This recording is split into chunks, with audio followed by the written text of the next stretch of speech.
வரலாற்றிலேயே இது முதல் முறைன்னு சொல்றாங்க.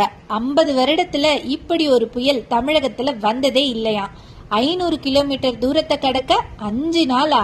அப்பாடா. வழக்கமா பார்த்தோம்னா எல்லா புயல்களுமே ஒரு 250 கிலோமீட்டர்ல இருந்து 300 கிலோமீட்டர் வரை 10 முதல் 12 கிலோமீட்டர் வேகத்துல பயணிக்குமா. ஆனா இந்த பெஞ்சல் புயலை பார்த்தா 3 கிலோமீட்டர் வேகத்துல தான் பயணிச்சிருக்குங்க. வெறும் 500 கிலோமீட்டர் தூரத்தை கடக்கிறதுக்கே 5 நாள் எடுத்துக்கிச்சுன்னு சொல்லலாம்.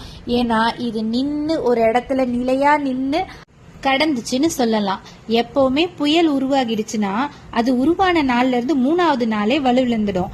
ஆனா இது 25ஆம் தேதி வங்கக்கடல்ல காற்றழுத்த தாழ்வு பகுதியானது உருவாகி 4 நாள் கழிச்சுதான் 29ஆம் தேதி புயலா உருமாறி கடந்த 50 வருட காலத்துல தமிழகத்துல இந்த மாதிரி ஒரு புயல் வரலாற்றிலே இல்ல அப்படின்னு சொல்லியிருக்கலாம்.